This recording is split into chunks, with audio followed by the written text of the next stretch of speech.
definition of a villain is a character in a story, whether a historical narrative or especially a work of fiction. The character usually is the antagonist, the character who tends to have a negative impact on other characters. Why am I telling you this? Because we need an intro, baby. Hey guys, welcome back to another episode of Bro Talk. On this wonderful Sunday for y'all, I brought you why I think Anakin Skywalker, aka Darth Vader himself, is the greatest villain in all of fiction. You've probably already watched like a million videos on this, but I'm gonna give my opinions. Those are always the most important, right? So we're gonna be going through why I think he's the greatest in two main aspects. We're gonna go through his origin, which has three sectors inside of it. One, his birth. Second, his arrival to the Jedi Council. And third, the fall of Anakin Skywalker, baby. Second one's gonna be, I'm gonna be talking about why I think he's the greatest. So like the first half of the video is just giving you a good backstory if you haven't watched the movie, so let's be honest, you probably have if you're watching this video. You skip forward inside the video. I might give like a timestamp on screen or whatever if you wanna skip and know my reasons why, but mainly you should probably be knowing this if you want to know why, I think he's the greatest. So, on the planet Tatooine, a young Padawan by the name of Anakin Skywalker is born. He immediately falls in love with pod racing and building stuff. Oh hey, it's 3CPO. Oh hey, and there's Padme. That won't end terribly. We have Qui-Gon Jinn and Obi-Wan, who he'll be important later. The thing about Anakin Skywalker is he was born without a dad. He was basically made by the Force, which does intrigue the Jedi Council and Qui-Gon Jinn alike. And yet the Jedi Council are a bit hesitant on bringing in Anakin. Then Qui-Gon Jinn takes him as his apprentice. Now, the problem with Anakin and his mom is they're both slaves to a guy named Gardola the Hutt. But that guy lost them to a bet with Watto over here. So I guess Qui-Gon tries to make him a deal and try to free Anakin by winning the pod race right around the end of the movie. Anakin ends up winning this race and joining the Jedi Council later. Now the other big problem with this is Anakin has a mom who he loves and he doesn't want to leave. Sadly, the Jedi ways do not allow affection. I couldn't handle that, let's be honest. Whatever Yoda said, I guess. Fear is the path to the dark side. Fear leads to anger. Anger leads to hate. Hate leads to suffering. Now while all this is going on, Darth Maul is trying to invade Naboo. Qui-Gon and Obi-Wan and Darth Maul have a standoff. Somewhere in the fight, Obi-Wan gets lost and Qui-Gon and Darth Maul are dueling each other. Now some people don't understand the importance of this fight. I mean, it is literally the duel that decides the fate of Anakin here. Now the fight ends up reaching the power generator in Naboo, and Qui-Gon and Darth Maul's duel ends by Darth Maul impaling Qui-Gon with his blade. This infuriates Obi-Wan, and Darth Maul end up having their own duel. And then, against all freaking odds, my GOAT, Obi-Wan himself defeats Darth Maul, being a freaking Padawan learner for God's sakes to Qui-Gon here. Now sadly, Qui-Gon dies, and Qui-Gon makes Obi-Wan promise that he will train Anakin to become the chosen one. Anakin now being sad that Qui-Gon's dead, Obi-Wan promises him that he will train him to become the best Jedi he can be. Oh hey, it's Palpatine. That won't end terribly. You seem a little on edge. Not at all. I haven't felt you this tense since we fell into that nest of Gundarks. You fell into that nightmare, Master, and I rescued you, remember? Oh. Now the plot of the Clone Wars is very, very vast, and there's a lot of moving parts in this movie, so I'll mainly be focusing on Anakin and Obi-Wan. Padme, it's not about Count Dooku or something. He deserves his own video. So in this movie, Anakin and Obi-Wan are given the task to protect the Senator, aka Padme now. They were given the task by Palpatine or the Council or something, but that doesn't really matter. So there were several assassination attempts on Padme, but now we got Anakin and Obi-Wan who, I'm guessing will be great, right? So Anakin and Obi-Wan ended up splitting because of some conflicts, I guess, and Anakin and Padme were left together alone. Anakin tried to, make his move, like everybody does that, but he came up pretty weird, I'm not gonna lie. You may be wondering, how does Anakin shoot his shot? Like, how does Anakin pull Padme herself? He confesses his hate for sand. I don't like sand. It's coarse and rough and irritating, and it gets everywhere. Now, Anakin did end up trying at least 2 or 3 times, but he got rejected each time. It was only when they were left alone on Coruscant that they finally bonded. He was rejected again. For real though, Anakin does bag her. Right after, they're just fighting a war like this is casual or some shit. Hey, it's Mace Windu. He's an honest to God Jedi, you know, he doesn't... He's a Jedi, like, well, what is he gonna do, like... Huh? Did someone tell bro he's a Jedi? No wonder Dooku's shocked. I mean, I would be too! Later on in the movie, Dooku does end up cutting off Anakin's hand. Couldn't find footage, but he does end up getting a cybernetic hand later on. This movie, Palpatine's antics do start to kick in. By that I mean, like, just glazing Anakin, or meat riding to the max. Anyways, moving on to the end of the movie, Anakin and Padme end up getting married with 3CPO and R2-D2 being their only witnesses. I guess Count Dooku escapes from some prison and then gives some schematics for a super weapon to Palpatine, which I don't have footage of, so enjoy this. Finally, the part you've all been waiting for, the fall of Anakin Skywalker. Now, the fall of Anakin begins in the previous movie in Attack of the Clone Wars, where he gets dreams of his mother being tortured or something like that. This leads him to become curious about what his mother is going through, so he asks Padme, like, can I leave and, you know, go check on my mother? Long story short, she's been abducted by some Tusken Raiders, and we don't know what's going on with her, so, continue. First, Anakin tries to break into a hut that he thinks his mom is in. After going into the tent, he finds that his mom is there, trapped and bruised, injured, everything in between. Anakin sits there obviously very emotional and just telling his mom to push through and, you know, get through this. But sadly, her injuries were too much for her to handle.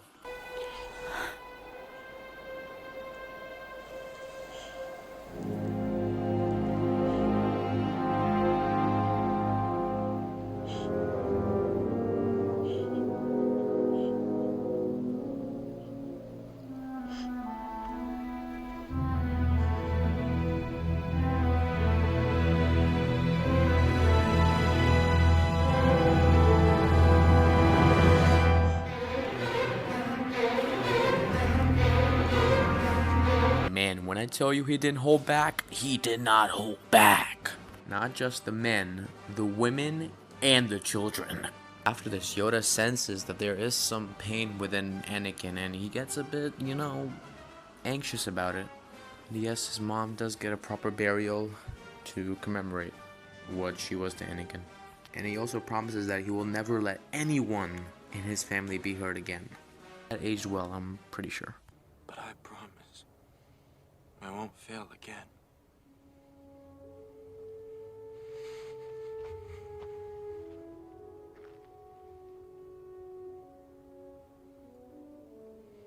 I miss you so much. Hey man, I'm not crying, you are. Anyway, This is where the fun begins. after the battle, Anakin and Padme reunite, and Padme has some news. Like, what could it possibly be? Padme is pregnant. Although Anakin is very happy, it does ruin his cover in front of the Jedi Council, and he can't be having a kid if he wants to hide this. Because remember, they do not like affection. Oh hey, it's General Grievous. He's basically a robot who wants collections, I guess, I don't know. In this movie, he allegedly kidnaps Palpatine. That's when the council gets note of this, and Anakin and Obi-Wan are sent to save him. It's also where you get that one scene, if you know what I mean. Anakin Skywalker, I was expecting someone with your reputation to be a little older. General Grievous, you're shorter than I expected. Okay. Shut up. Now, I'm not gonna lie. Was pretty funny.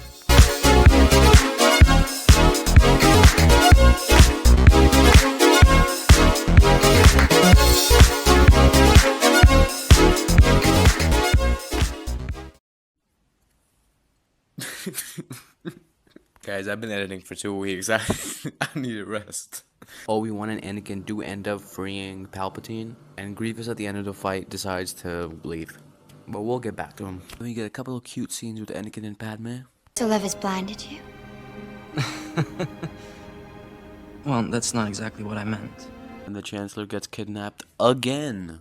It's like this dude wants to get kidnapped each time. I wonder why. Anyways, they face off and the fight begins.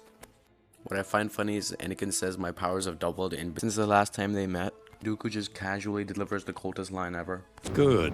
Twice the pride, double the fall. Hey bro, y'all didn't know Dooku was out here. Obi-Wan gets thrown by Dooku and is unconscious for a little bit until, you know, he comes back, obviously.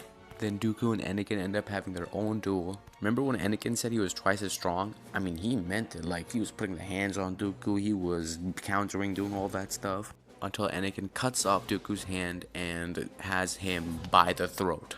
Then this piece of garbage Chancellor guy's like, Kill him. obviously Dooku's shocked. This guy's supposed to be his freaking master or something. Anakin knows he shouldn't do this, but then the Chancellor says, Do it. Hearing the little gremlin talk enables Anakin to kill Dooku and decapitate him. Now, for very obvious reasons, he does not tell the Council or Obi-Wan of Palpatine telling him to kill Dooku. That, my friends, would eventually become the tipping point for Anakin turning to the dark side. You gotta keep moving because this video is already long as freak. Anakin again starts to have dreams about Padme dying in childbirth. He wakes up terrified and is in a cold sweat, and he looks towards his right and Padme's totally fine. He goes to the balcony where he's then met by Padme. First hesitates to tell her, but he eventually tells her what happened and stuff. Padme is obviously like, oh, you know, you gotta calm down, it was just a dream, bro. Anakin eventually calms down and they embrace. Now beforehand, Palpatine asks Anakin to become his representative in front of the Jedi Council, which Anakin is pretty happy about it. This combined with the Jedi Council denying him the rank of Master, to a point it infuriates him that after all he's done, he still can't get that ranking. Something tells me Mace Windu is jealous, I don't know. Shortly after, we get one of the last scenes with Anakin and Obi-Wan actually being friends. I guess Obi-Wan has a mission to find General Grievous, and he doesn't want Anakin to come because he thinks he'll be like a chase or something. Then we get the final beautiful scene with them. Obi-Wan, may the Force be with you. Goodbye, old friend. May the Force be with you. Yeah, just don't get used to it, because this is the last happy scene inside the movie. Now I want to focus on Obi-Wan for a bit, because he finds Grievous, and he delivers the coldest line in all of fiction. Hello there.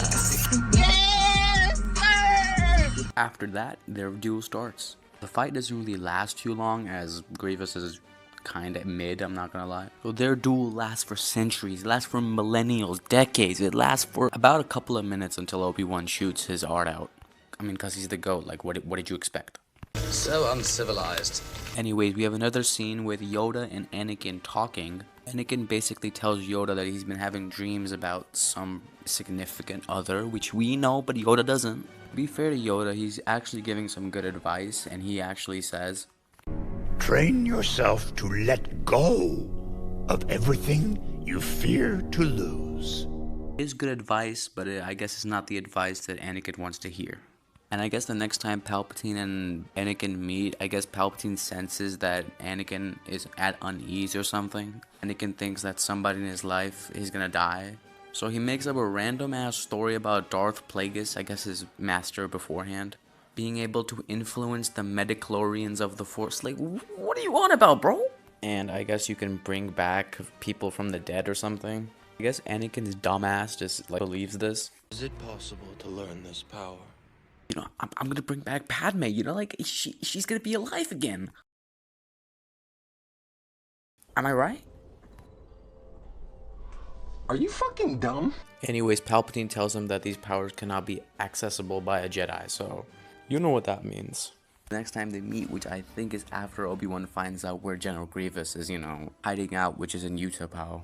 So it is in this specific meeting where Anakin finds out that Chancellor Palpatine was the Sith Lord this entire time. So in the meeting, he just randomly brings up Padme and how she's going to die. Like, how does he know she's gonna die? Like, how? Anakin's smartass doesn't even question it. Anyways, Darth Sidious from now on, he basically asks Anakin to make a choice. Either he can do the right thing by arresting Chancellor Palpatine, who is now a Sith, you know, or he could be selfish and save Padme from uncertain death. He's been trained to use the dark side. Are you sure? Anyways, Anakin returns to tell Mace Windu that the Sith Lord that they were looking for this entire time was Palpatine. Obviously, Mace Windu is shocked, and he tells Anakin to stay in the space shuttle and wait until he comes back. Mace Windu goes to his house or something, finds out where he is, and puts him under arrest. And then their duel begins. Chancellor makes quick work of the first two. He kills the third one pretty easily, and then Mace Windu and Palpatine are now fighting, baby. Now while all that is going on, Anakin is sitting in the council chambers contemplating on whether he should save Palpatine or just stay there as Mace Windu told him. I kind of feel like this scene doesn't get enough credit for like what it represents here. By far one of the best scenes in the entire movie. Just the emotions rushing through your brain, like what is Anakin gonna do? Is he gonna do it? Is he gonna do it? I feel like that tear at the end of this scene kind of represents what his choice is. I do have some problems with this duel. I mean, the writing in this duel is terrible. It sounds like AI. The choreography is pretty good, but the lines definitely needed some work. Fight continues on, and Windu breaks the window. Right.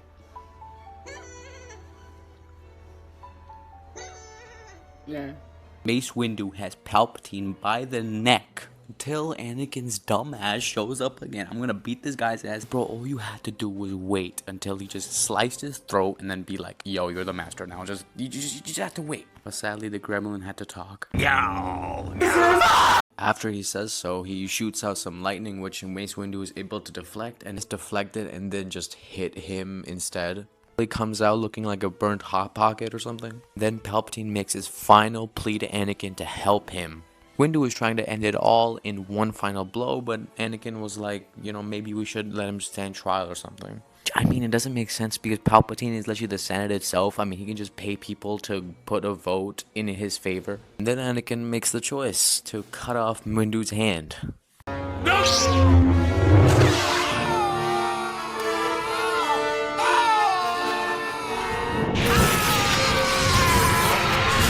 Until he's electrocuted and Windu is thrown out the window.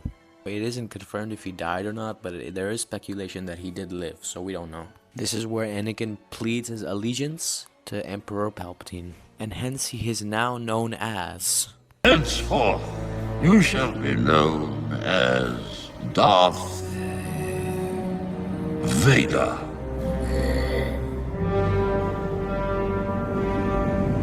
Thank you, my master. Yoda trembles in fear as he feels a little bit of a disturbance in the Force. Afterwards, Emperor Palpatine carries out Order 66. It means that Anakin is now tasked to kill all the remaining Jedi, including Obi-Wan. We'll see about that later. First, he goes over to kill the Jedi younglings, baby. Classic Anakin. Then Anakin goes over to kill the Separatists and Mustafar, and then this is where he first gets his Sith eyes, baby. Let's go. Anyways, Obi-Wan and Yoda meet, and they have to figure out who did everything. Now, Yoda already knows, but Obi-Wan is still trying to figure it out. Looks in the security recordings, and only pain he finds. As he finds out Anakin killed the younglings and the Separatists in Mustafar. Obi-Wan tells Yoda that he is not going to kill Anakin. He just sent me to kill the Emperor, bro. Yoda tells him that he is not strong enough to kill the Emperor by himself. Now Obi-Wan knows what he has to do now.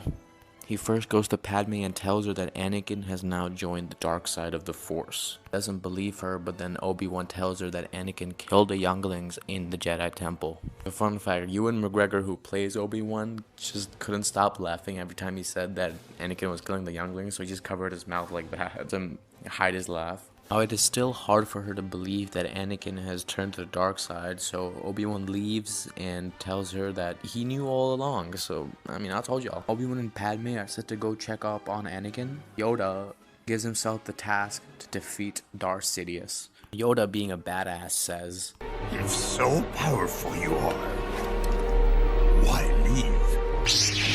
And there we have it, the duel between Darth Sidious and Yoda begins. Now in this duel, it's very easy to understand that both of these powers are the strongest in their respective groups. Yoda is the strongest Jedi to ever live, and Sidious is one of the strongest Sith alive. Fight reaches the Senate room where both parties are overpowering each other in their respective ways, obviously. Sidious starts throwing pods over at Yoda's direction, stunning him for a little bit. Anyways, Yoda spins a pod and then throws it in Sidious's direction. Eventually, Yoda makes his way up to Sidious until Sidious electrocutes Yoda's lightsaber out of his hands. They both battle it out and then used both of their force powers to push each other back. Sadly, Yoda is pushed to the other direction and he falls all the way to the ground.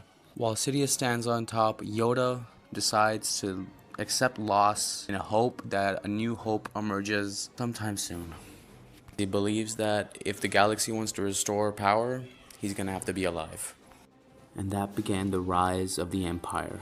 Moving on from that, Anakin and Padme meet on Mustafar. Padme is trying to ask Anakin if he's truly in the dark side or not. Anakin gets a bit angry that Obi-Wan is telling her about all these things. She keeps pleading him to come back to the light. I guess his lust for power is consuming him or something. After he says that he's gonna overthrow Palpatine, that she starts realizing that maybe Anakin's too far gone. Realizes that this is not Anakin she's talking to. This is Darth Vader. Maybe if Obi-Wan wasn't aura farming up there, maybe she could have stopped him and turned him back to the light. Realizing that both of them are probably here to kill him, he chokes out Padme and leaves her unconscious on the floor. This next scene, I'm just gonna leave it for you guys to see and believe it for yourself. You thunder against me! You have done that yourself!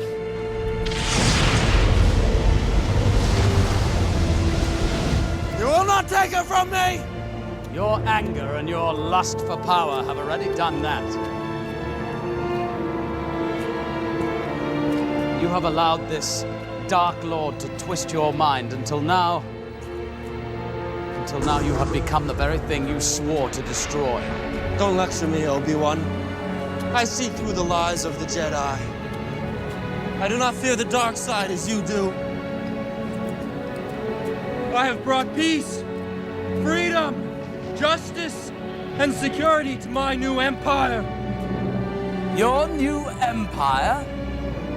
Don't make me kill you. Anakin, my allegiance is to the Republic, to democracy! If you're not with me, then you're my enemy. Only a Sith deals in absolutes. I will do what I must.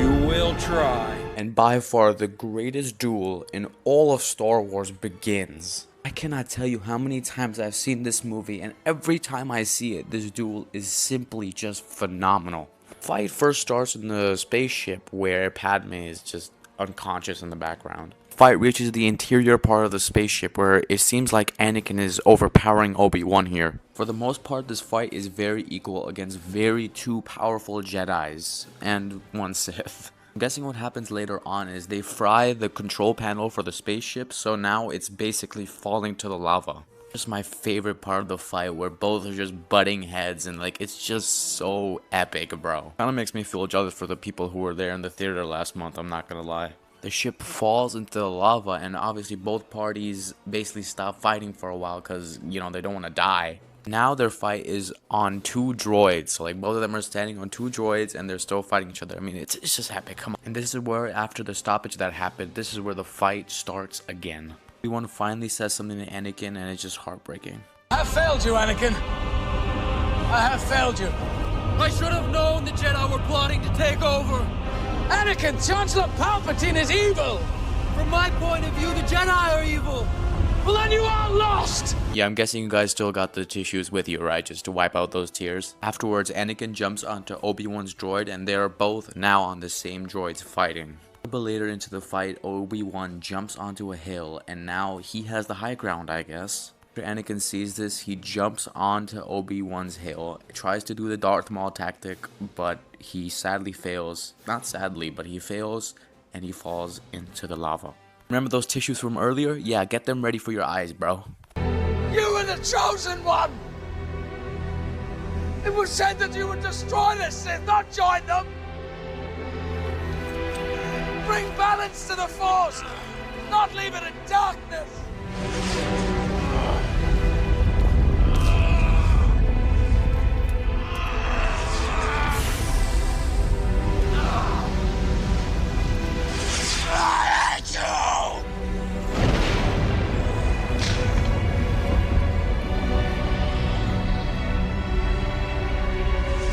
My brother, Anakin! I loved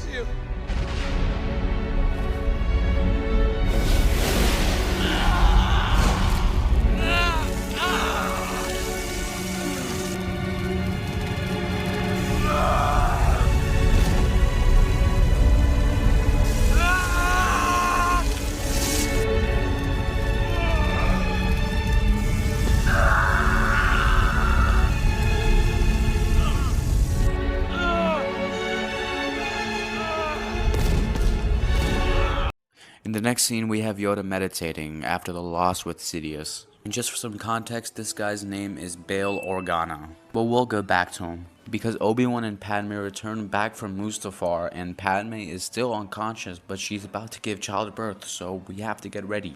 Now, while she's doing so, the doctor gives some news to Obi-Wan that she is dying for purposes that are unknown. It is then that we figure out that they are both twins.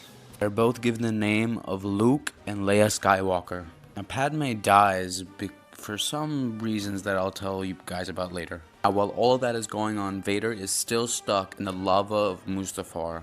The only thing keeping him alive is, I guess, his power in the Force. Anyways, Palpatine arrives on Mustafar to check up on Vader and see what happened to him.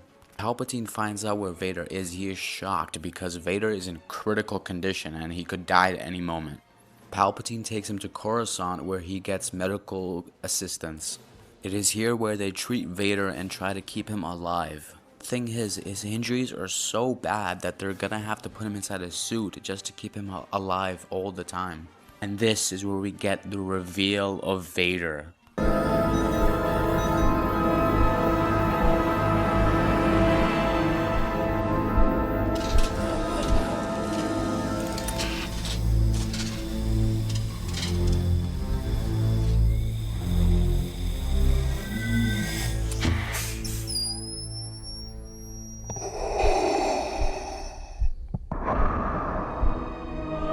I mean, this is just badass. And the first thing he asks Palpatine is, how is Padme doing?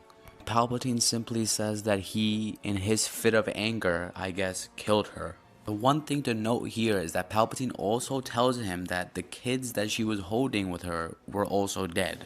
Which you know by this point is not true at all. Obviously Anakin doesn't really know, so he just believes Palpatine and is very sad. At least judging by the scream, I guess.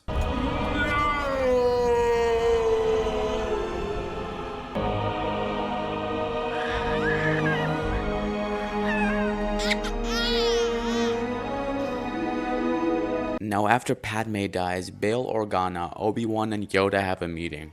It is here where they decide where Luke and Leia are going to live and spend their lives.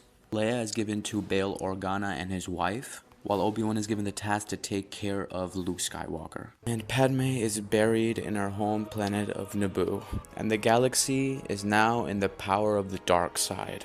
And Anakin Skywalker is no more. I have trained you since you were a small boy. I have taught you everything I know, and you have become a far greater Jedi than I could ever hope to be. But be patient, Anakin. This is outrageous. It's unfair. How can you be on the council and kill them all? Ask. It was said that you would destroy this Sith, not join them! There we have it. Why Darth Vader is the greatest villain in all of fiction. Now, what more do I need to say? Everything you've seen inside this video has just been phenomenal. Whether it's been my commentary, which obviously you guys loved, right? I know it's depressing whatever happened, but look at it this way. We would have never got the original trilogy if it wasn't for these events. Like, I don't need to say anything of why he's the greatest villain in all of fiction. There's so many people who agree with me. The writing, elegance, the badass that is Vader is enough for you to think so.